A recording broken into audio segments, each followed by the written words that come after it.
let's go to the next song, which I thought was this band was super cool. This Havana 3 a.m. I had forgotten about Havana 3 a.m. until I listened to your album, like, oh my God, this song was amazing. I love this back in the day. And Havana 3 a.m., Paul Simonon of The Clash, Yeah. you, Nigel Dixon, a beautiful man and a great singer. Yeah. What? A guy too. Yeah, I know. Tragically, you know, was it cancer? I believe he passed away from cancer. Cancer got him. We met. We were all into motorcycles. We like to ride motorcycles, and we met because I was playing some guitar with Steve Jones from the Sex Pistols. He had a solo album coming out, and he was going to go on a little tour, and he needed another guitarist so he could sing and not play guitar sometimes. And he would hang the guitar, and then he'd go back to playing when he's not singing. Anyhow, I said, if you need me, I'd love to do it. I'd love to play for you. And he said, he called me up and said, yeah, come on down. He knew by playing, he'd, been to some gigs and stuff and seen me play. And I knew I could back him up, no problem. And I would like to. I'm a fan of the Sex Pistols. And so I'm guess. And then I end up meeting Paul Simonon, who just came to town with Nigel Dixon from England. And they went to El Paso, and I'm from Texas. So they went to El Paso first. So they go from London to El Paso, the radical, right? Because they have this, a lot of the British, well, they love the Westerns, the American Westerns. And so they have this, dream of, say, El Paso. And they think of Marty Robbins singing songs. It's cool that they feel that way. I mean, I have my dreams of England in in the Cotswolds and things like that. So it works both ways. But anyhow, they came out. They bought 2 Harleys in El Paso and rode them to Los Angeles.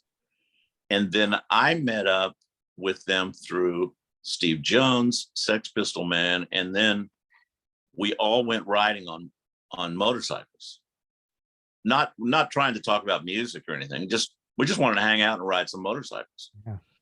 And then we ended up, just talking about music one day, and they said that they would like to start a band. And I said, why don't we get together and write 3 songs? And if we like the 3 songs, let's go in the studio and cut a demo. And if we like that, let's start a band. So we don't even have to think that far. Let's just go write some songs, 3 songs. And we did, and we liked them, and we thought it was cool. And then we went and cut them in a recording studio. And that was in the very late 80s. I think it was 89 or 90, something like that. Anyhow,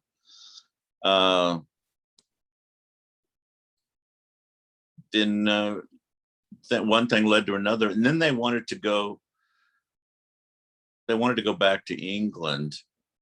And we we went on a little mini tour. We toured Texas and we toured the West Coast without a record out, no record out. But since Paul was in the band from The Clash, The Clash had a giant audience. So we could just say that, Paul's playing bass, and we could draw a good crowd. And, I have some records out, and Nigel was a British rockabilly guy. And he had a lot of records that weren't very well known here, but some people knew, in a band called Whirlwind. So, and then they wanted to go back to England, in which I understood. It was totally cool. And so we just kind of took a break and thought, well, maybe we're going to do this, maybe we're not, but it's okay. So they went back to England, and then they called me up about 6 months later and said, could you come over to England to write some more songs? And I said, sure. I said, I'd like to. So I went over there, we wrote some more songs, and then we got a record deal in Japan, of all places. And we went to Japan and played some gigs in Tokyo. And it was really cool. And we got a record deal with this Japanese label. We went to Japan, back to Japan again after that. We went back to England, then came back again. We've been to Japan about 3 times. And we recorded with a recording engineer who could not speak English. So we had an interpreter the whole time. And that was wild. You know, that's wild enough. Just, you know, you're trying to tell somebody about a guitar sound and he can't speak English at all. So that's weird. And but we you know, we made it through and we got sounds that we liked. And we made the album. And then the deal was that we could release the album in Japan, but we could keep the master tapes and license them to another label in the States or in England. So we licensed it to IRS Records, which was Miles Copeland, who we knew, and he was into it. And that's how we ended up making that record. And it did pretty good, you know. I mean, it was definitely an alternative record, and it went to number 4 in the alternative charts in Rolling Stone. So it got noticed. We went on David Letterman and played, and we went on the tour, went through Canada. We toured all over. We went through 3 tours of Italy, France, the Netherlands, you know, Holland, Germany. We had a great time. And then Nigel discovered that he had cancer. And we were horrified, and he was horrified. And that kind of stopped us dead in our tracks, because he wasn't given the greatest prognosis. And so we just stopped. We just stopped dead. And then he went back to England, and I went down to Austin, Texas for a while, for like a 6-month sabbatical, I guess you could call it. And I could do a little tour of Texas. And I called Nigel. I said, I don't know how you feel or if you want to or anything, but would you like to come over and do a little tour, make a little money? And I knew he needed some money. And we did that. Then he went back to England.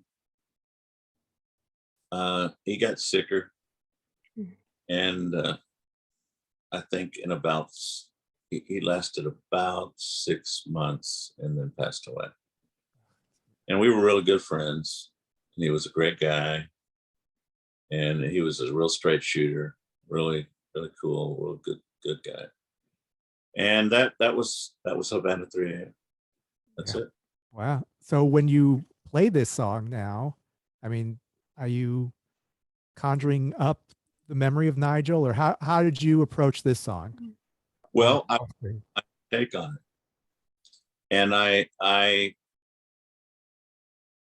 added some things that I thought.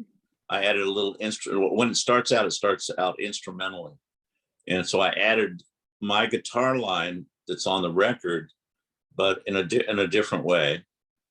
And then I added a solo in the middle, guitar solo in the middle that was different.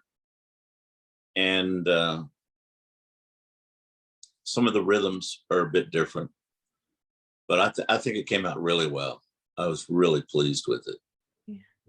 And so I did think of the guys, but at the same time I went, well, I wrote the song, they wrote the song. It was Nigel, Paul, and me that wrote the song.